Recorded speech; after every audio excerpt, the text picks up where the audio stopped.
Hello, and welcome back for another installment in our Courtroom Confidential Conversation series. This episode, please join me in welcoming Karen and Chris McDonough from the interview room.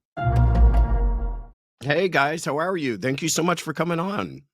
Hey, Well, thank you for Josh. inviting us, Josh. We Yeah, appreciate it. it's Oh, great to be well, here. good. It is my pleasure. I've been looking forward to this. You guys have one of the channels that I'm a fan of because of your unique backgrounds and perspective that you bring to your YouTube channel, and I want to get into those backgrounds and everything else. But first, I want to kind of introduce you. This is Karen and Chris McDonough, and so people understand we just met moments ago. So everything I'm about to ask you guys, I'm finding out for the first time as well. So I'm looking forward to this conversation because the point of these conversations is we are all fans or have become fans of the true crime world, and then even beyond that, it's this strange and funny and wonderful little niche that we have for ourselves on YouTube dealing with true crime. And I thought, I would like to know more about some of these people, more about some of these creators. And so we've interviewed a few and received really positive, wonderful feedback. And your names have come up more than once of requests from our audience of somebody that they would like us to interview. So thank you again for taking the time. It's an honor. Um, I'm going to start with ladies first. Karen, you have 30 years experience as a journalist, but tell us about that. More than just that tagline I gave you. Tell me a little bit about your background. Sure. Well, of course, I started when I was 6 years old, right? Um, Of course. so I started as an investigative reporter, as a reporter, and became investigative journalist. I got my start at the Los Angeles Times in San Diego many years ago, and I've worked since then for daily newspapers. I like to say I've covered everything under the sun, and got to crime and breaking news kind of midway through my career, and for many years. And that's actually how Chris and I met. I was an investigative reporter covering crime in one of the cities that was my beat, and it's where Chris worked as a homicide detective for many, many years. Investigative reporter means something, though. I think I know what it means, but it has a special distinction to it. What do you mean? Tell us what you mean by investigative reporter. Sure. So a reporter, at least, back in the day, I'm gonna say, because I know things have changed somewhat with technology and social media and all that. But so reporters typically have a beat that they're assigned to, and they have a daily requirement to come up with stories, X number of stories per day on your beat. An investigative reporter gets to kind of pull back and go dig deep with research and interviews for a particular story. You get to take a lot more time. You have to go talk to people. It involves FOIA requests, records requests, kind of a typical deep dive, what most people would think is a deep dive.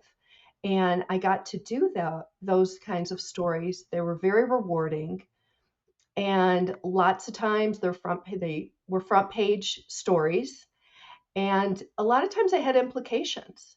Uh, so, for example, I worked for a newspaper actually up in Northern California, and my editor wanted me to look into the kind of the doings or behind the scenes of what was going on with the city manager.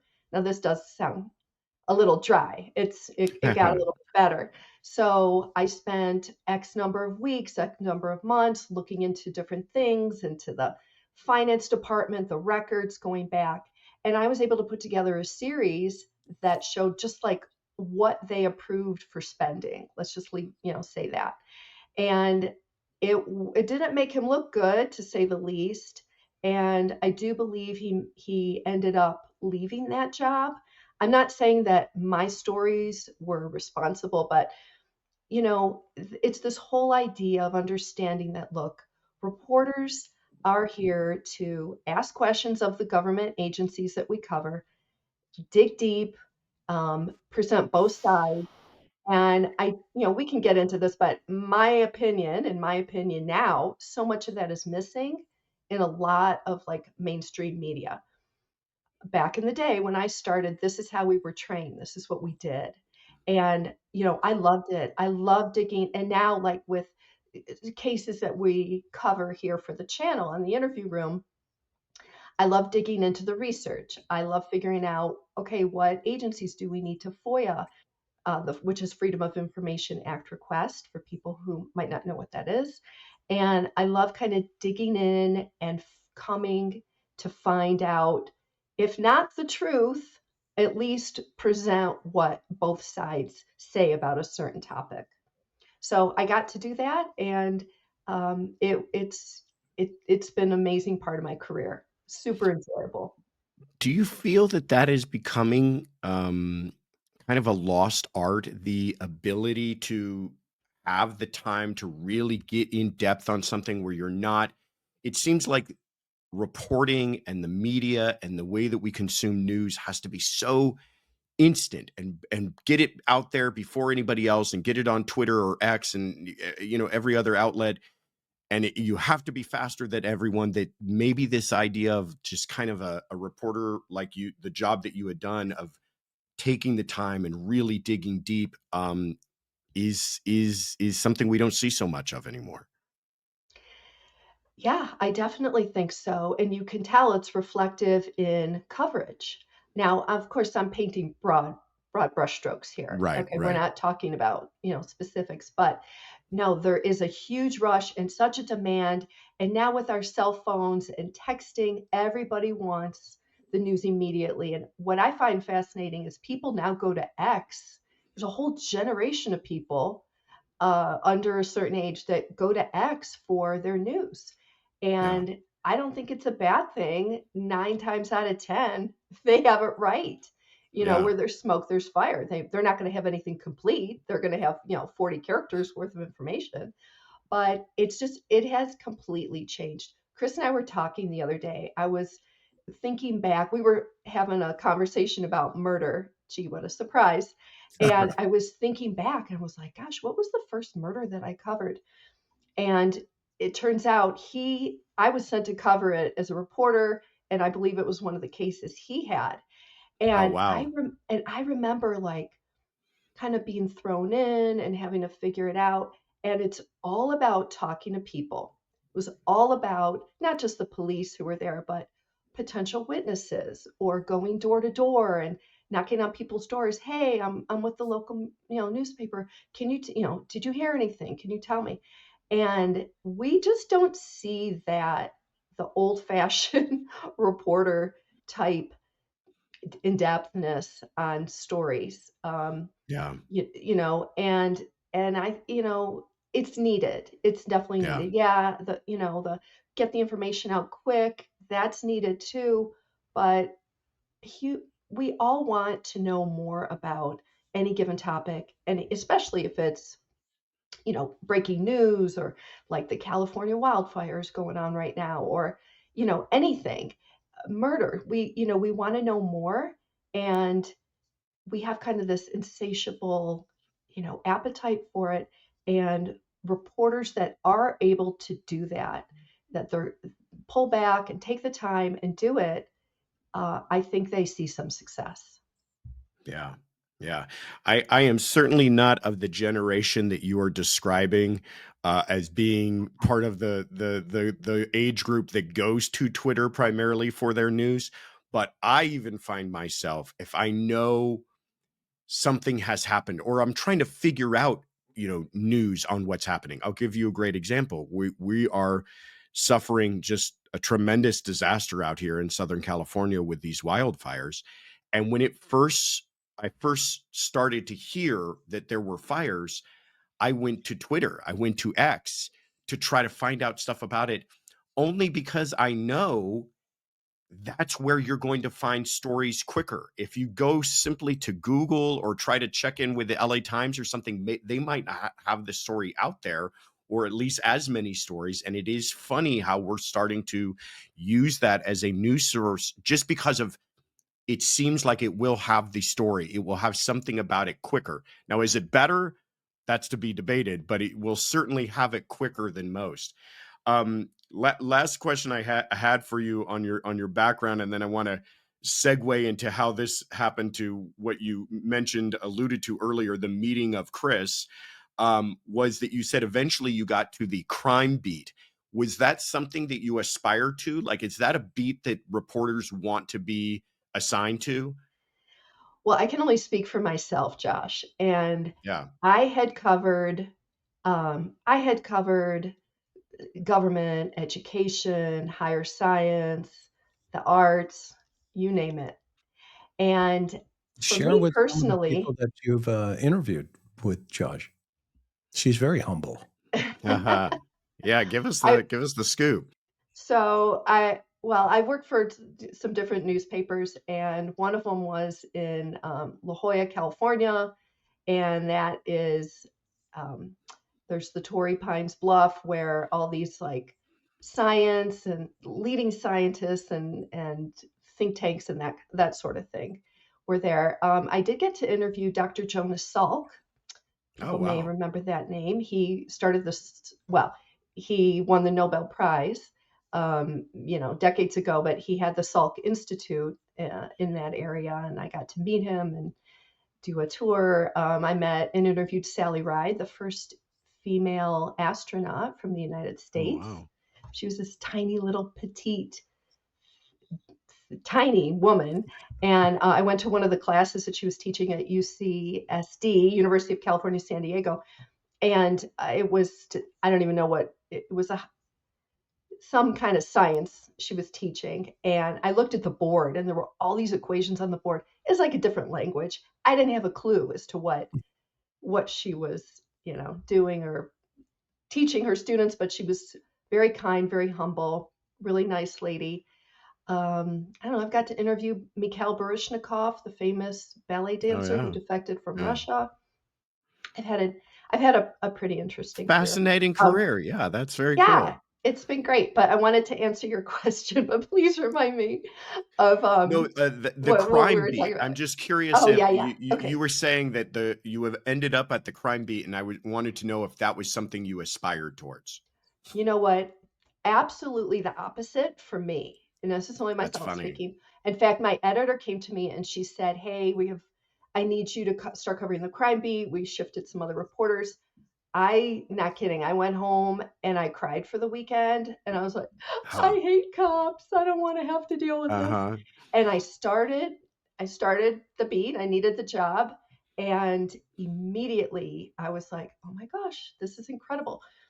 Just you every day you show up to work, you don't know what you're going to be sent to cover. There is an adrenaline rush in, figuring out, okay, there's this car crash, a train wreck, murder, and the clock is ticking. You have until like 6 o'clock p.m. to file your story, and your editor is going to call you back in, and there's changes, questions, 8 o'clock, and by midnight it's going to press, and by 4 a.m. the story is going to come out, hit everybody's front porch, and your name is attached to that story. So um, I ended up. It's actually been the favorite topic to cover. Although that being said, there is something if you're covering crime, whether it's gang crime or whatever. It's crime is bad news, right? It's someone's having a bad day when you're covering crime, and that can take a toll. You have to have balance. You have to be able to take a break from it because after a while it can get to you. Sure. So, yeah, you can't just do murder 24/7. You really have to take care of yourself while Yeah. you're doing that. Yeah, I can imagine. Okay, so Karen is living this fascinating, high-paced life as a reporter and interviewing all these fascinating people. And in meantime, Chris, you have this humdrum career as just a homicide investigator in Oceanside. I'm obviously kind of giving you a little chiding there, but tell us about your background in law enforcement. Yeah. So as you can tell, Karen's the brains of the operation here. I mean, I love her dearly, and she's a really smart woman, as you can see that. So my career actually was kind of an accident as well. I mean, I started off with a situation that was personal in nature, where our oldest son was riding a big wheel, um, one of those big wheel bicycle things, and he was out in front of our house, and I happened to look out the window. And at the time, we were living in South Oceanside, uh, and I see this car pulled up. And this had to be is either 1980 or 81. I asked Ian recently, and he said, "Well, Dad, I was probably about 4 or 5." So anyway, long story short, I see the door open in the car, and I was like, the math came together pretty quickly. And I took off out of the house, and the door, the car took off. But at that time, I wasn't smart enough to get the license plate. And anyway, I got a description of the car, and the guy took off. And I figured, what the heck was going on here? And he didn't know, right, at the time, Right. just a little kid. And so I, I made a deal with God. I said, if you give me an opportunity, I literally will hunt these guys down for the rest of my life, Wow. who are trying to harm children. And literally within 2 years, in 1982, um, I found myself in the San Diego 12th Regional Police Academy. It's down there in Miramar, and I'm there with everybody else trying to figure out, okay, what we're going to do here. And my TAC officer was a guy named Frank Bruckner, who's uh, he was a former Marine Corps infantry officer, and you can do the math on that one. Hmm. And there I am standing, at full attention on what we called the grinder back in the day. And he walks by and he looks down at my shoes, and I mean, he says, "McDonough, did you shine those things with a Hershey bar today?" And, and of course, you got to regurgitate, "Sir, yes, sir."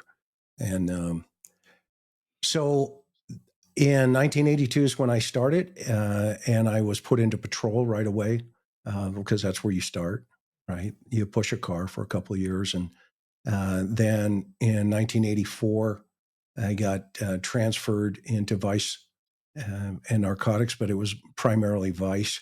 Though, if anybody knew Oceanside back in the early 80s and the early 90s, I mean, per capita, we were one of the most violent cities in the United States. I mean, Wow. oh yeah, it was crazy. We had every strip club, every kind of X-rated movie theater. What is Coast Highway today was Hill Street back then. It was Horn, Clementine, Nevada, Ditmar, Freeman, and Hill. Those were the streets that went east to west. And we had 50,000 Marines out at Camp Pendleton. And you can imagine, what comes along with that. I can remember in 1984, as a vice detective, we had 35 street robberies on a single weekend. Okay. Wow. Yeah, it was great. It was awesome. I mean, it was rock and roll. And so we learned a lot. We learned we had a lot of volume. And 86, I got transferred into canine. I became a canine handler. My dog's name was Irk. And then he passed away. And that's when I had an opportunity. My supervisor said, "Hey, do you want to go into the bureau? If so, you got to put in for it." And I did. And that was 1990. And there I was in the bureau. And at that time, the late 80s, early 90s, there was a series going on. I don't know if you're from SoCal, right? Yeah, That's I where was you're at. born, yeah, Los Angeles area. Yeah. Okay, so you're in the LA area. So, um, we had a series of there was a lot of prostitutes who were basically being abducted and murdered. There were total of, I think, about 43 of them. And they put together a homicide task force. It was called the San Diego Homicide Task Force. It was run by Miller, who was the DA at the time back then. And I, being in Vice at the time, earlier in the 80s, I was, tapped on to find out, hey, what were the girls saying, out on the streets? And a DA, really super amazing human being. He's passed away since, but his name is Mark Bettine.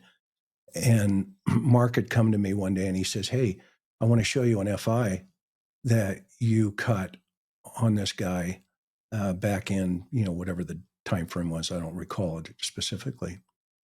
And he says, this may be our guy. And they were looking at him. I was like, oh, okay. He said, did you write paper on this? Any other paper on this? Because essentially what it was, I had talked to one of the ladies of the evening, and you're in California, so you know what 647B is, right? Mm-hmm. Yeah. Okay, so I'm talking to one of the gals. Her name was Frederica Goldstein. We used to call her Freddie. And she goes, McDonough, I need to tell you about this guy that was blah, blah, blah, choking me and et cetera. And I just, by pure luck, just followed my gut and said, you know what, I'm gonna write this down. And I put it on an officer's report, and it sat with an FI until the task force hit it. And lo and behold, it was a gentleman by the name of Porter. And he ended up being the bad guy. Wow. And so my supervisor said, okay, well, you know what? You have some instinct, maybe. So we're going to send you to some schools. And I ended up getting trained. My expertise was in criminal behavior analysis in relationship to homicide and pedophilia.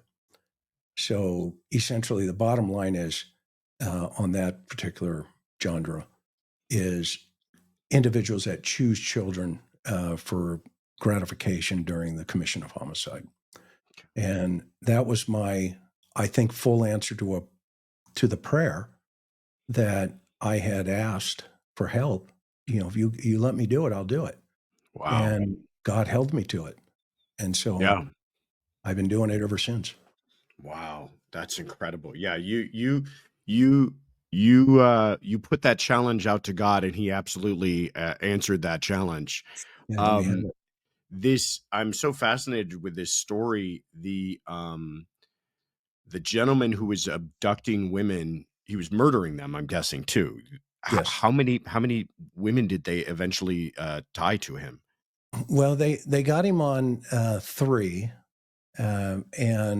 but there was, the DA was like, "Oh, well, we got him on 3, and he's sitting up there still, Yeah. and I think he's in San Quentin." So the state, they weren't going to throw a whole bunch more money Right. at pulling him on to the other things, but yeah, they nailed him on 3 of them, and they at first they thought it was a cop. They thought it was a San Diego PD guy, because one of the victims was found with rocks stuffed into her throat. Oh my Um, God. and I haven't talked about this very much, but so there you go. But and then they started looking at some other people, but Porter ended up being, you know, the guy that they definitely tied to 3. I believe it was 3 of the girls specifically. Wow. So then how long were you in homicide for? I spent 13 years in the bureau. Wow. Wow. Yeah. Wow. And Chris had all the what I call all the big cases in the area. So like the most notorious, the worst of the cases, all the stuff that made front page news, those types of cases, they were all his, meaning he worked Wow. them. And in some of those, and I didn't mean to like just step over what you were going to Please, say, please. Yeah. Chris, but there's always this period of time, just pulling back for a second, from the crime goes down, right? Community's in shock, and then there's an arrest. And of course, we all know a trial can be a year or 2 or more down the road. And so Chris always had the big cases. And being you haven't asked this, so I'm not trying to like take this a place you didn't want to go, Josh. But um, from the media perspective, first of all, San Diego County was, at least back then, it may still be the number 6 news market in the country. Very Wow. competitive, super Hmm. competitive on the media side. Lots of media interest in all these things. And Chris had all these big cases, and it's always to the reporter's advantage to try to call up, talk to the detective, try to Sure. get information that your competition didn't have, and do a story. And so Chris had a reputation of getting all the big cases and not talking to the media. Okay. So I can see thought where I'd throw this is that out going. there. I can see where this is going, and I love it. And this is, of course, going to be the biggest question that everybody's going to want to know in this interview. But tell us how this then how did, Karen, how did your master plan then come together? That's what we want to know. That's exactly right. Well, Right. there was a lot of irony here. There wasn't a master plan. I would call Chris, and he would never return my phone calls. This went on for like at least a year. At least a Okay. year. Okay. So all these cases would come. I was trying to get a hold of him. He would never return a phone call. And so I wasn't able to like ever beat the competition on the stories about these cases. So finally, I thought, this is crazy. So one day I was in the police department and I complained to his captain Good for and you. said, "Hey, you got to have this detective call me back. I have a job to do." So I I knew there were some risks involved in handling it that way, but this was going on crazy long time.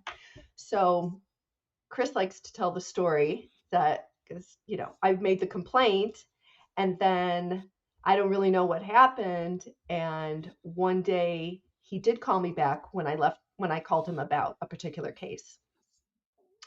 Yeah, So I was ordered to call her back, Josh, and I was yeah, gonna say you had literally a so my captain came over to my desk, and and at the time, I wanted nothing to do with anybody, any women, nothing. I mean, I'd had some, serious problems in terms of, prior to that, and I was like, I want nothing to do. And plus, she was dangerous because you didn't want to see your case above the fold, right, the next day, right? So anyway, my one of my nicknames was the Vault, and the reason was obvious. I mean, I didn't talk to the media, didn't like them, and nothing in common.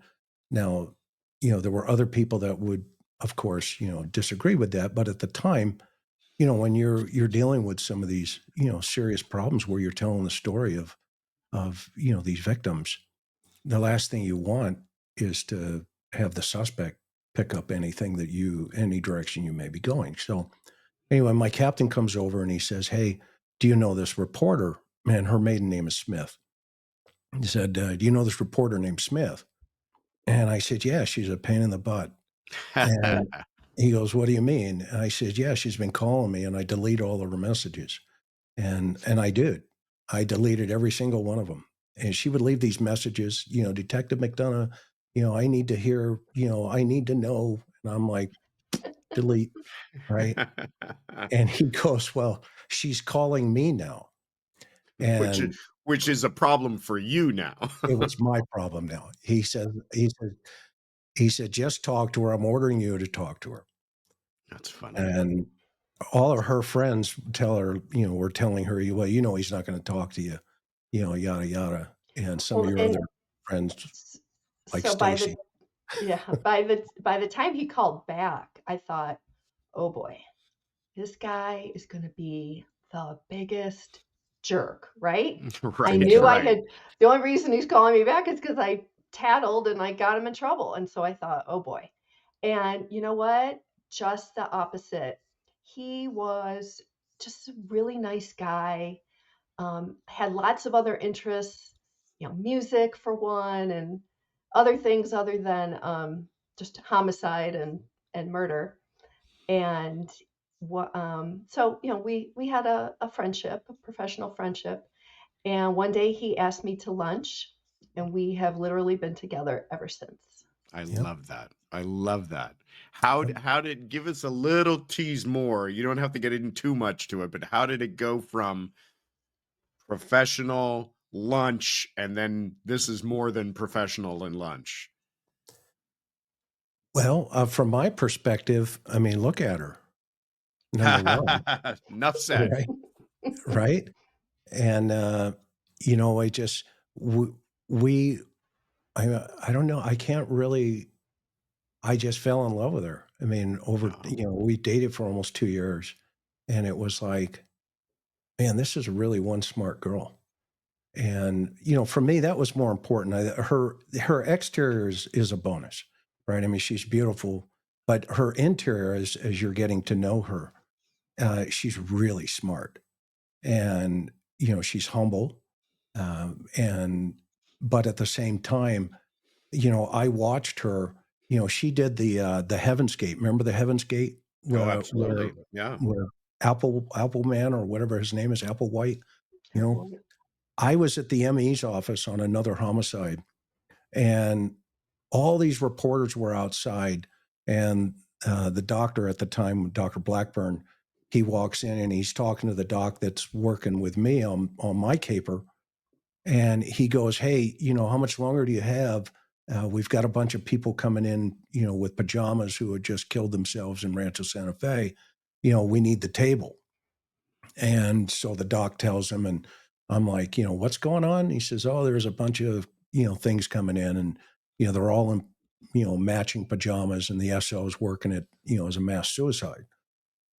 And next thing I know it, I learned that Karen was outside, and I'll let you tell how that unfolded.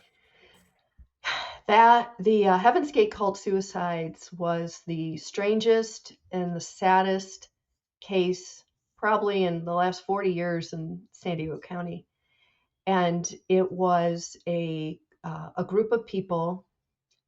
This cult leader, I'll just give people the quick backstory. Marshall Applewhite was this cult leader, and he rented this home in this luxury neighborhood, Rancho Santa Fe. Anyway, 39 people committed suicide at the same time. And I remember when the call came out, I was working that day, and crime reporters, listened to the police scanner. They still do. It's now a digital app, but back in the day, it's like literally like a radio. It was like a box. Anyway, and I remember hearing bits and pieces on the radio, like the first couple of deputies who showed up. This is San Diego County Sheriff's deputies, because it was in the county area, and they, to happen upon this, or to get a call, a welfare check, I think is what it came out from somebody in the cult who got out and left, and then told authorities, and I think it started as a welfare check, but whatever. So a couple of deputies show up, and then they go in the house, and they go room to room, and they're seeing all these people who look like they were sleeping, but they weren't sleeping. They were unalived. And, so the story became, um, beyond, people in this cult. The story for reporters became wanting to talk to family members, Wow. and all of that took place outside the medical examiner's office, because this is the sad part. Family members um, had to come and claim the bodies. Well, some of their loved ones had joined this cult 10, 20 years prior. Wow. Applewhite started like in the 70s. Um, and some of them were so emaciated, because there was this starvation aspect to it, that I think a lot had to be identified through dental records. Anyway, it was My with God. 39 people, you can imagine family members. Now we've got 100 family members, right, showing up at the medical examiner's office. And the story was so strange and crazy and wacky. there were media from Japan, Germany, UK, all Something over to the do with world. a comet, right? Wasn't it that they were going to be raptured by a comet or something? Or Yes, and so they were something about the Hale-Bopp comet. yes, I think the plan was to, you know, they all wore like these dark tracksuits because it was the 90s. Okay, so these are tracksuits. And they all had Nike sneakers on, like the right, same kind. And then they ate applesauce that was laced with barbiturates, washed it down with vodka, and then they put these purple shrouds over themselves that look like a piece of satin fabric. And they were, I guess, leaving this earth, catching a ride on the Hale-Bopp comet. I'm oversimplifying it, but right, right. and so it was a crazy story. So anyway, what Chris is talking, so if you can imagine, outside the medical examiner's office, there is a throng of reporters from not just big media outlets, but from around the world. There were satellite trucks, all this. So and everybody, we were trying to get a comment from the medical examiner, the doctor. Well, as luck would have it, 2 weeks before this thing happened, I had gone down and spent a few hours with the medical examiner. I just did a feature story on him and kind of had an in-depth, interview with him. Tell me about your background, that kind of thing. So when this happened 2 weeks later, he recognized me because I just sat down with him a couple of weeks ago. So literally, he opens the front door of the medical examiner's office. There's like a throng of reporters trying to get in. He recognized me and he let the reporter from the Union Tribune, Darlene Himmelsbach, he kind of pulled the two of us in and closed the door behind him. And both of Wow. us got the first sit down interview with him in dealing with the 39 victims of this uh, cult suicide. And there's a lot of logistics, as you can imagine. Like they had to bring in these refrigeration units to house Yeah. the bodies and all kinds of grim, gruesome things. But anyway, so that's what Chris was referring to when Yeah, that she he was was dangerous. talking about that. You're right. I mean, that proves the point. And you never want to see your story above the fold, like I said. And Right, just right. But anyway, ultimately, I swept her off her feet and took her to Of Hawaii, and course. we got Maui. We got Maui'd on the beach in Kapalua in Hawaii, in Maui. Love On the it. beach. Love it. The minister, the preacher at the time was actual Hawaiian, and the service was in Hawaiian, I and love it it. was it was amazing. It was Uh, amazing. Best decision that's I've ever made in my life. of course Oh, me smart too, man. honey. You smart man. What I love about hearing you both talk about your careers is you both, though your jobs are different, they're both kind of these um, high adrenaline, uh, change in a moment sort of occupations. You can be thinking to yourself, I'm going to have a very boring Thursday. I'm just going to go into the office and do some paperwork. And before you know it, you've got 30 odd bodies from, hitching a ride on the Hale-Bopp comet, or you've got, uh, uh, you know, uh, poor women showing up, ditched on the side of a road, and all of a sudden you're working on another serial killer. It is funny that you both had these kind of w- uh, move on your feet, quick on your feet sort of occupations that you came from. I wonder. I'm trying to figure out a way to segue this into the next chapter, which is then how do two people like yourself fall in love, have these careers, and say, you know what, I've got a crazy idea. Let's go on this thing called YouTube. Where did that all come from? Well, that actually started with a phone call, and it was a colleague of mine that he was a PD guy for like 6 years, and then the rest he spent as a reserve officer on an agency in Utah, and he had started this YouTube thing.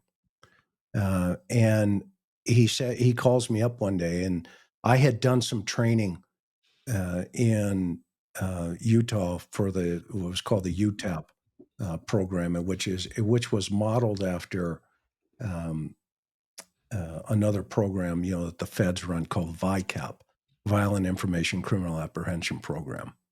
And anyway, so UTAP was starting this thing, and his name is Mike. Mike was running it, and he didn't have any homicide experience. He'd never worked, homicide. And so he asked me if I would come to Utah and teach a class, uh, and that kind of kicked off, an acquaintance and fellowship, et cetera. And so years later, he calls me up one day and says, "Hey, I started this thing on YouTube," and I was like, you know, what is that? What are you doing? Right. Right?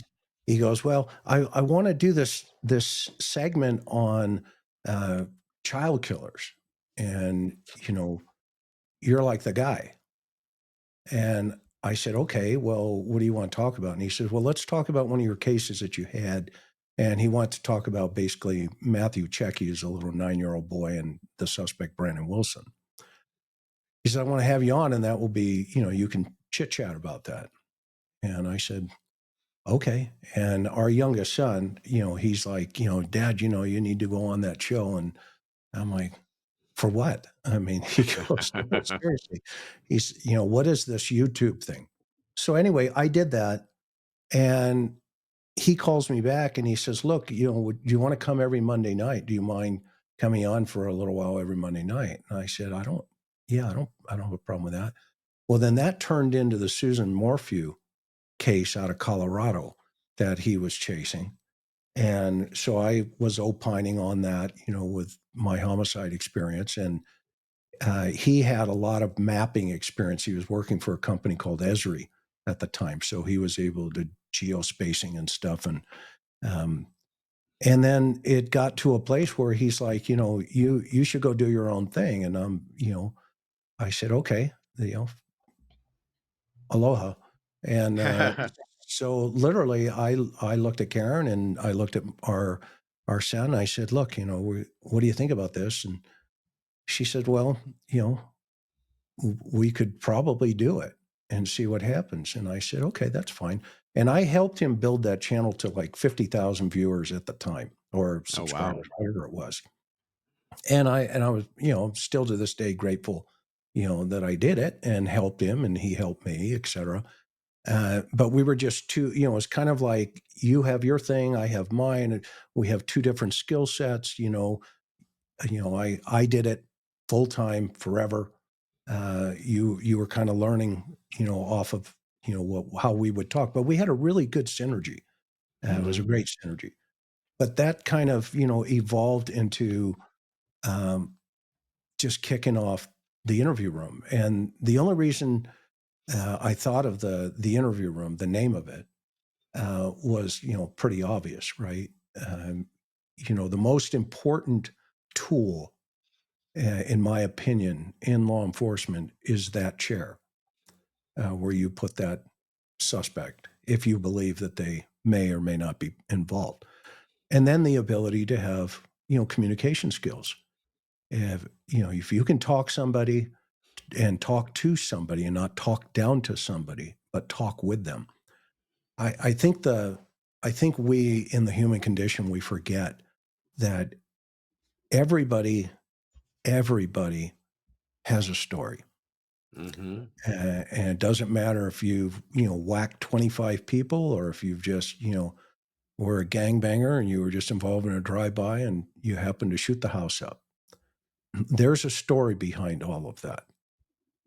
And I've always approached, you know, um, those who have done wrong, not in a judgmental way, because I came from a military family. Both of my parents were in the Marine Corps. That's how we ended up in Southern California.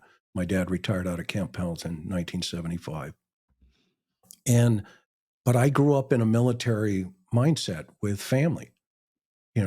When we used to live on the base in Hawaii, in Kaneohe, and my dad was overseas in Vietnam, and everybody else's dad was overseas in Vietnam. And it didn't matter, race, gender, creed, whatever. It did not matter. Your dad, we were all Marines, and we were all Marine families.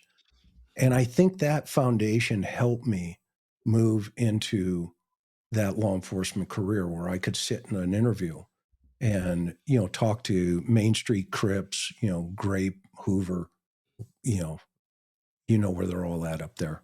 Yeah. And just treat them with respect. And they would talk to you.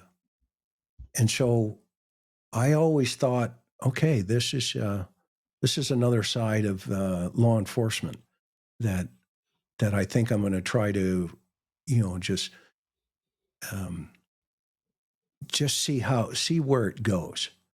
The way I was approaching people, and I ended up with a 90% solvability rate. In all the cases that I worked, it didn't mean I could hook you up, but I wasn't anxious to just hook up people, and put them in jail. I was anxious to follow wherever the evidence took me, even if it was detrimental to my reputation.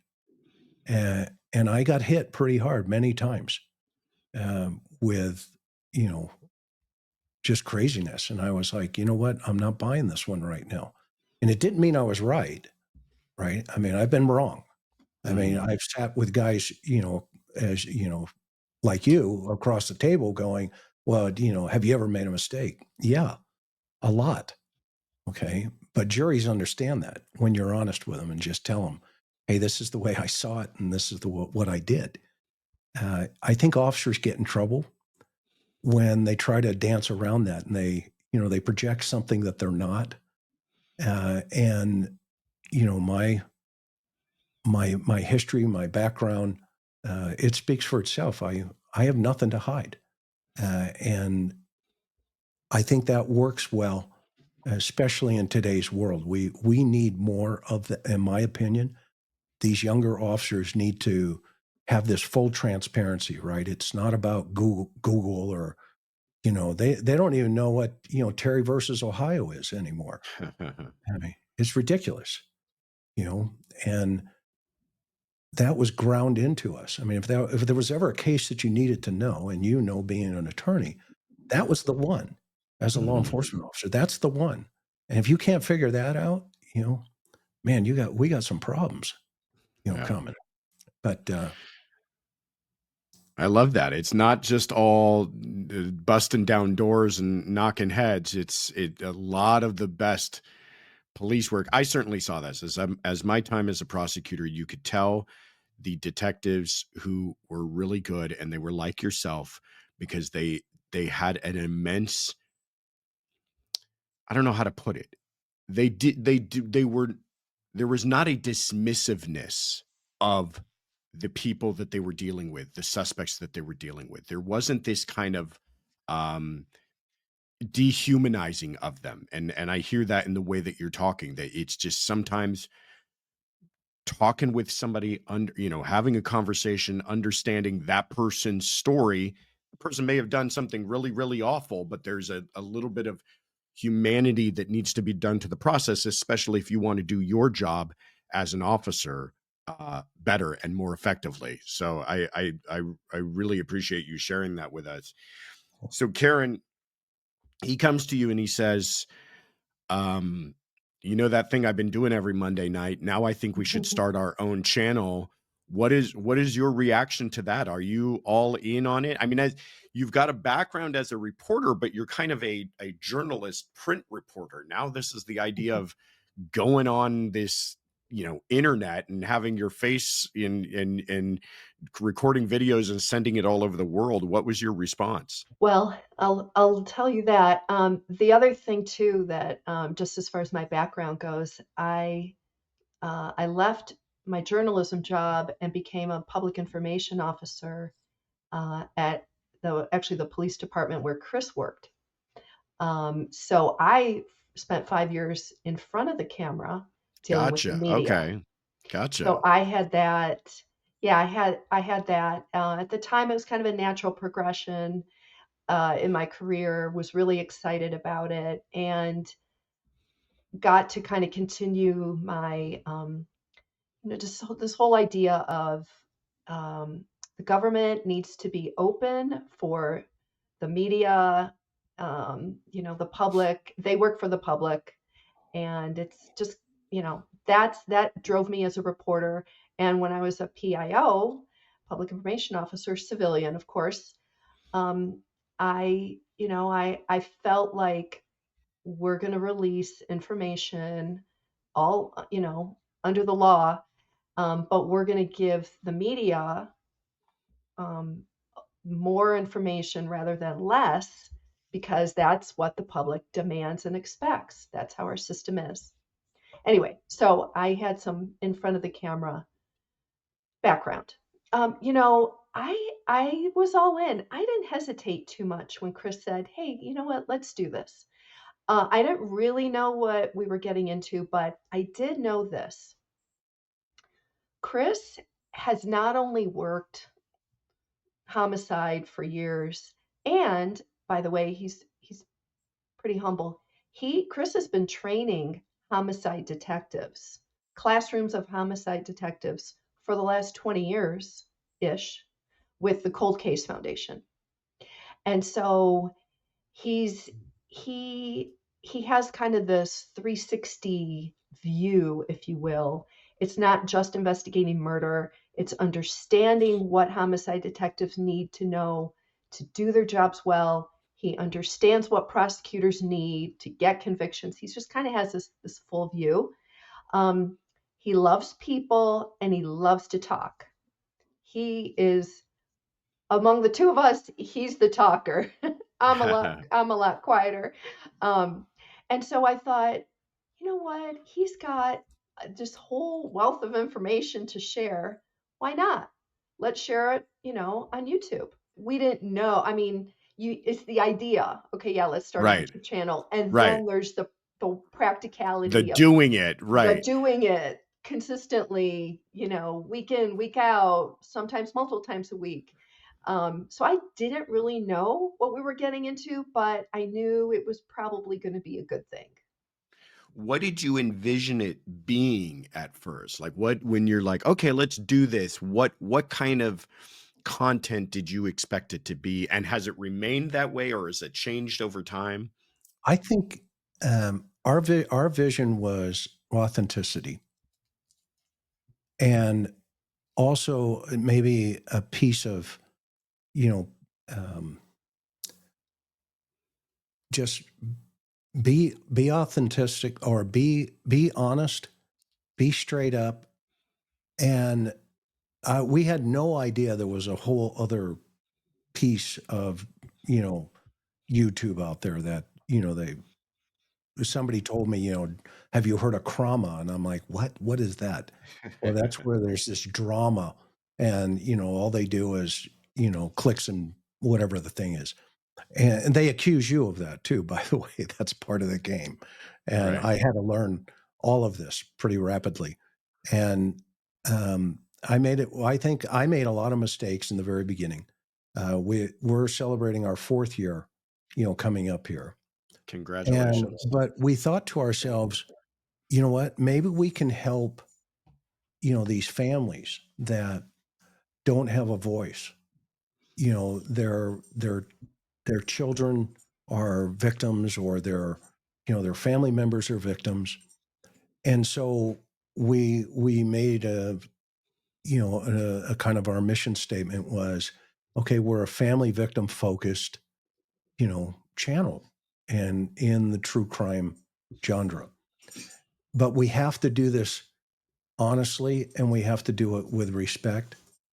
And no matter how hard you try, there's always going to be somebody, though, that we've learned, that you're just not going to be able to say or do. And then, of course, Buddy, our Jack Russell, we brought him to the table, as you can see him behind me, He's our mascot. scratching.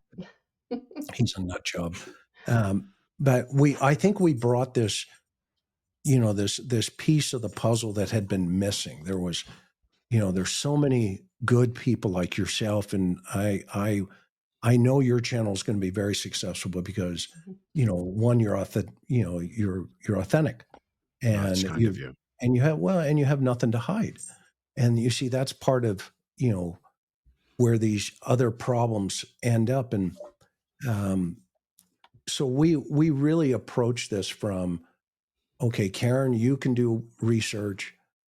I can bring, to the table what it's like, okay, and to see it, smell it, do it, feel it, etc.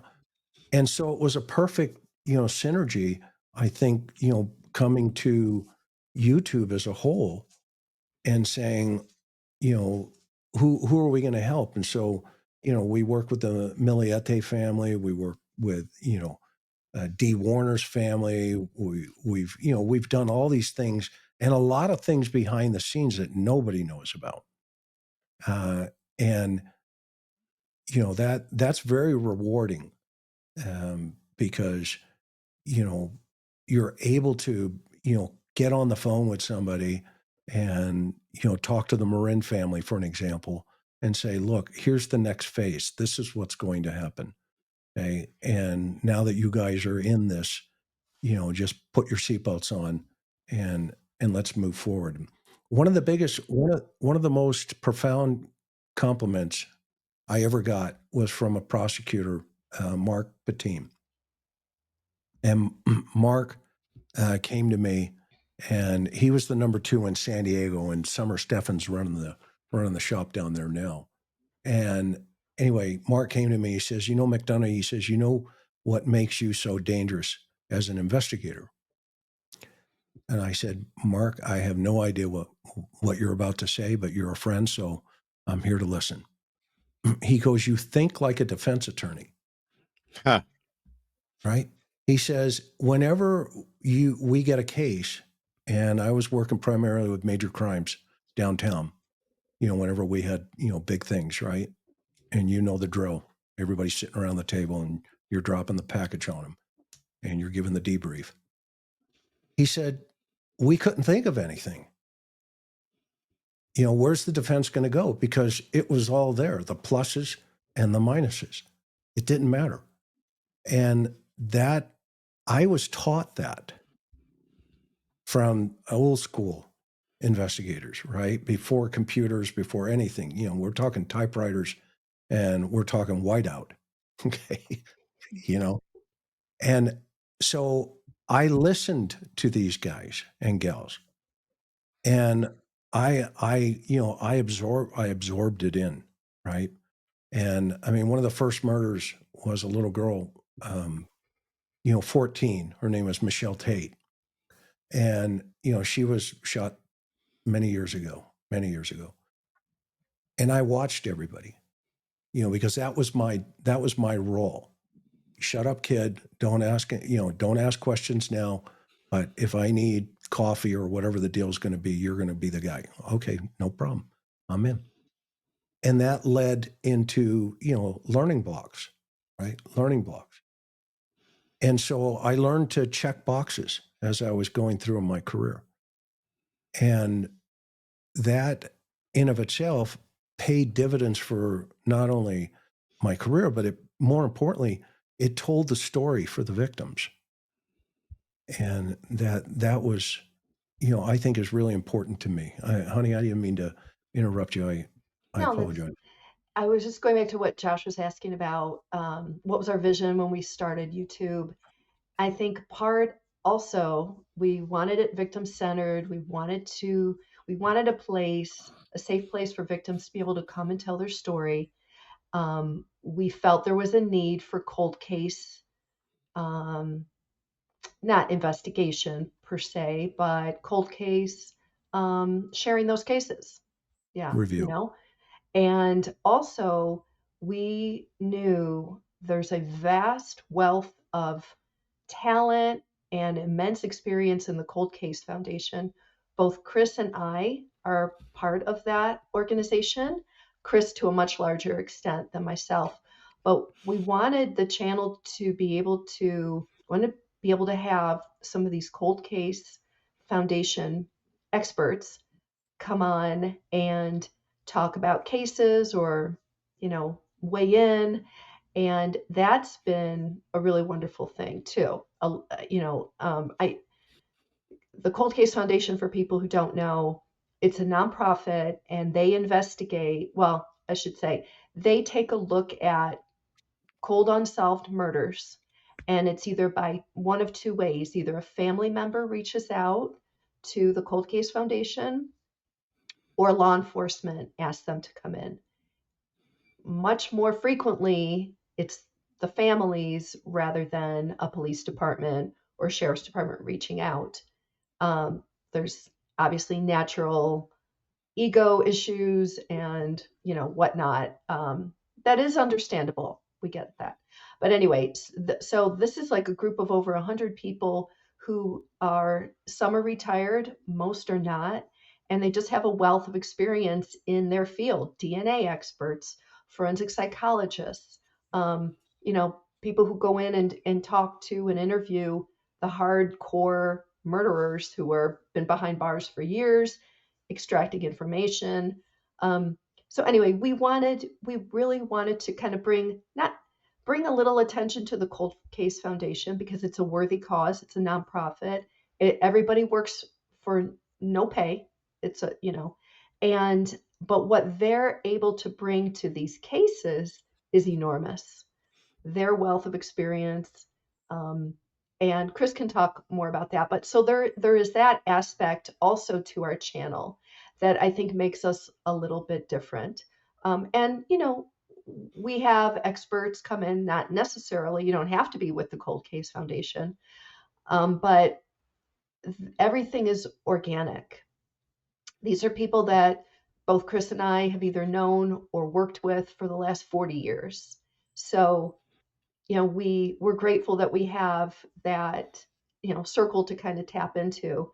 And we thought we could bring that to some of these cases on YouTube. Yeah. We could introduce people that, the average true crime buff may not know about, but may find it interesting in a case that they're following. Yeah. Very cool. How, Karen, I'm curious. When I speak to some folks that we've interviewed, there's always kind of a point where it turns from, oh, won't this be fun? And this is kind of a hobby, and this is kind of a thing that you do on the side, and then you get wrapped up into it, and then all of a sudden, before you know it, you've got 10,000, 50,000. You guys are over 200,000 subscribers now. Does it start to take up more of your time, and are you starting to view it much more as kind of a full-time endeavor? I know, Chris, you're still working, but I don't know, Karen, if you're still got a day job and everything, or is this starting to become more and more a career for you guys? Yeah, the latter. This is it's definite. It's full time for me. We also have a blog. We have a website and a blog, so I'm able to do writing. Although I'm a bit behind on that aspect to it. So yes, there is a lot, and just in managing the social media accounts and all that, it has. I did want to add one thing. I have to say, I don't know. I can't speak, for Chris, but for myself, one of the most amazing serendipity aspects about starting this channel, I had no idea about the community that would Yeah. come to us and that we were able to build.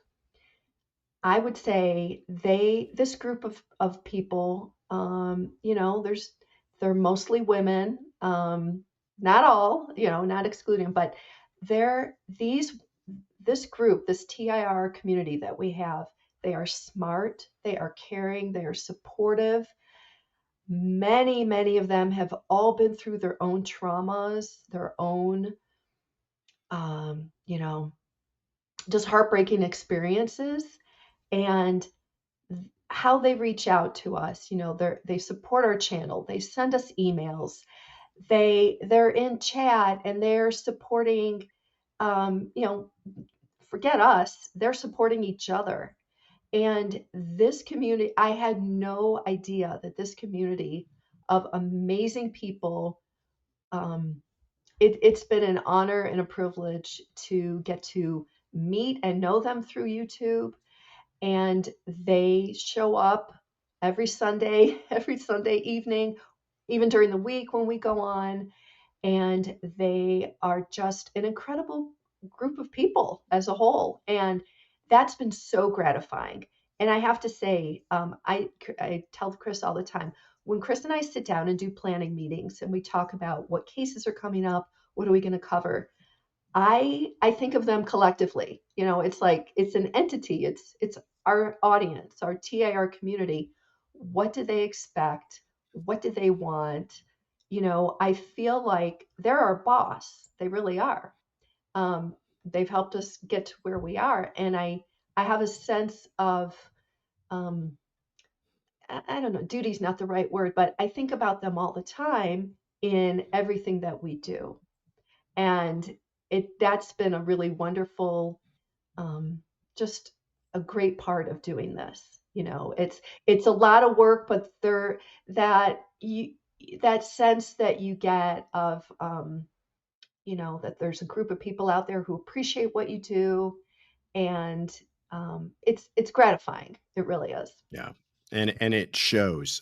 You guys, I have to compliment you on, there are people who are on YouTube who are just putting out content, and then that there are people who are trying to build communities, and you guys are definitely the effort that you put towards caring about your community and trying to build a community and caring about what they thinking and putting them first and caring about what they will care about definitely shines through in what you guys do. Um, with the last few minutes that I have you guys here, Chris and Karen, do you have plans that you can share with us about the future? Do you ideas that you want to do different with the channel, things that you want to cover, anything like that? Well, I think, we're pretty steady, the two of us. We've lived a lot of life. We've seen a lot of things. And so one of the things I think that our audience understands is, we are not breaking news, right? I mean, people are jumping into everything every 15 minutes. As soon as something changes in the true crime genre, I mean, it's like, boom, Right. everything's live. Okay. Well, I don't think that has a sustainability. I Karen and I, have a plan of just, if we maintain the course, give the audience, a quality opportunity. And I do a lot of lives on Sunday night. I'm live every Sunday night, okay? Because I think that allows people to express what they're feeling, thinking, thoughts, feelings, and emotions equal behavior. Okay. And we give them that opportunity, to come in and say, hey, I have an opinion about this. And all opinions are welcome. But I'm not quite as patient as Karen is sometimes with, if they start attacking the guest or, just absolutely craziness. I tell the mods all the time, just make them go away. But, there, I think we forget that there are over a billion videos a month. I think Google uploads. Wow. And so, when you think about, the warriors, okay, at first I used to care. And now, here we are. It took a long time for me, to say, okay, you know, what? Who cares? Just keep moving on. So for me, I just want to stay steady and keep moving. Karen, what are your feelings? Well, as far as content, we just finished, Chris just finished a 3-part series on JonBenet Ramsey. Wow. And we, knowing that at least what the news says, that JonBenet's father, John Ramsey, is having a meeting with Boulder Police Department for the first time in what, 26 30 years? years. Yeah. 30 years? Yeah. No. And so we thought that going back to that case and diving in, Chris had um, Chris had played a role when he was working homicide, and Lou Smith, the detective in the John Benet Ramsey case, actually called Chris, and they had a piece of it. There was an Oceanside component many, many years ago. But anyway, so we did that, and Chris just finished the third installment of that. So it'll be interesting to see where that's going. And you know what? We sat down and looked at our calendar, and boy, 2025 is going to be so busy with trials. There Yes. are so many cases that we have been following that are now, some finally, or whatever, they're going to be coming up. So we're going to be focusing on that because a lot of people want to know. They want to follow it through. We'll see how much is going to be live streamed, how much isn't, such as like the Richard Allen case where you had to wait, and hopefully we're not going to have that. Hopefully we'll have a little bit more access inside the courtroom for these trials, but 2025 is such a busy year for It that. So is. we're going to be, but as Chris said, we don't cover it as breaking news. We kind of pull back and take the little bit of the long view, and I think our viewers appreciate it. I think people Yeah. kind of appreciate it. They can hear what everybody else has to say, and then they want us to weigh in. So Yeah. we like doing that. And yeah, it's never a dull moment. There's just No. always cases to No. keep going on, and cold cases to get on our schedule and introduced to people. Like with the Rachel Hansen case, that was one that we recently introduced in the fall. It's an unsolved case out of Phoenix, and I think it's going on maybe 3 years, 2 or 3 years unsolved. So Wow. there's a lot, and we love hearing from our audience too, and they will make suggestions, and so we just take it all in, and we try to be as responsive as we can and provide content that people want to tune in and hear about. I obviously do. Karen, Chris, this has been a real treat for me. Thank you guys so much for Thank you. taking the time. You both have fascinating careers and continue to have fascinating careers. Before I let you go, though, share with us where you talked about your website and you talked about the projects you're involved in and the blog. Tell us some places where folks can check you out if they don't already know about your YouTube channel. Where else can they go? Sure. Well, on YouTube, it's the interview room. They can either just put in the interview room or the interview room with Chris McDonough. We've got the interviewroom.net. That is our website and our blog. And we're on all social media sites as the interview room. Thank you so much. This has been Oh, great we fun. appreciate it. Yeah, we really appreciate it. And you're doing a great job on your channel. So Oh, thank we you. wish you nothing but success. You're doing a great Oh, job. Keep it It's going up. to be fun to watch. Yeah. This is really crazy stuff. How fast sometimes things can explode, and yeah. Godspeed. We just want, and that's the other thing. Like you talked about early in the very beginning, it's this isn't a competition, right? I mean, there's enough for everybody. Yeah. Right? The old Yeah. abundance attitude, right? And Yeah. you know, it's Zig Ziglar used to say, right? If you give somebody enough time to help them achieve their goal, they're going to do the same for you. Yeah. And that's just the principle of life. And I think we've lost some of that. So I really appreciate the invitation because we Oh. don't get invited. I don't get invited to very many dinner parties because Karen will tell them, or tell me, don't say it, don't tell them what you do, this craziness. So anyway, but thank you for Well, the invite. Yeah. no, thank you guys. Thank you so Again, much. this has been a pleasure. I appreciate it. And I appreciate all the time that you've taken. Thank you guys. Thank you. Thank you.